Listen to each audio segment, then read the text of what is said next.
What an honor to be back in Toronto at Master's College and Seminary for the 2023 commencement ceremony. Congratulations to all of this year's graduates, whether you're a 4.0 student or scored a solid B minus in Old Testament intro. Your hard work and perseverance have paid off. Well done. Hey, my name is Toby Armstrong, class of 2005. Woo woo! And I'm living proof that a Bible college education can set you up for lavish wealth, widespread notoriety, and worldly success. Okay, maybe not, but I hear that the eternal rewards are pretty spectacular. The reality is that you're likely not here because you saw a pathway into riches and fame, but because at some point your life was decisively interrupted by a whisper you can't ignore. I love how Henry Nouwen describes this encounter. He says, our true challenge is to return to the center, to the heart, and to find there the gentle voice that speaks to us and affirms us in a way no human voice ever could.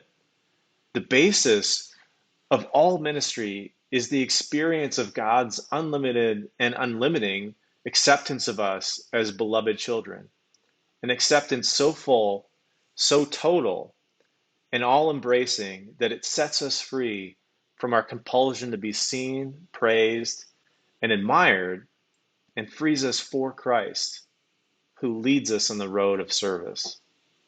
I'm sure throughout your time here, you've been inundated with theological words like vocation, calling, and ministry, but maybe you're still wondering what that means or what the road of service really looks like. After all, most of your time here has been devoted to academic understanding.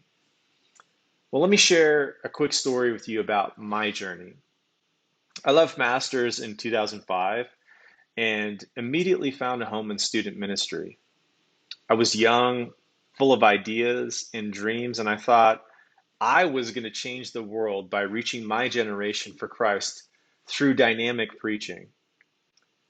One night at youth group, this new kid showed up, and I could just tell that he was wrestling with some heavy stuff because his shoulders were slumped over and his eyes were filled with pain. We ate dinner together, we played games, I preached a killer message, and at the end of the night, this young man still looked the same. Same vibe, same pain. So my wife and I sat down and asked him what was going on.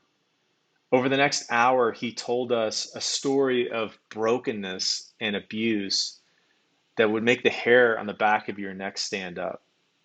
You see, a few hours earlier, his dad had pointed a shotgun at his head and threatened to end his life if he ever came back home.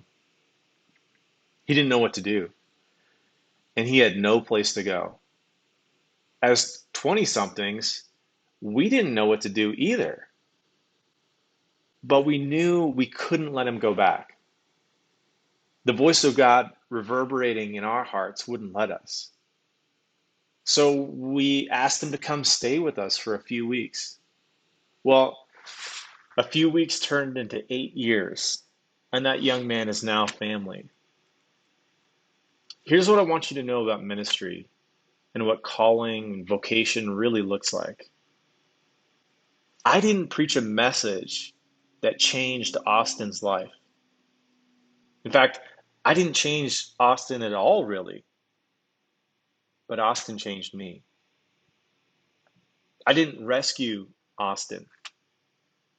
Austin rescued me. I didn't reveal God's voice to Austin, but Austin revealed God's voice to me. Class of 2023, as you leave this place and join the work that God is already doing in the world, remember that ministry is not simply a theological concept. It's a humbling journey of listening and walking with Jesus. Pay attention to God's voice and go. You might just find that God does more with your obedience than your gifts, your talents, and your knowledge.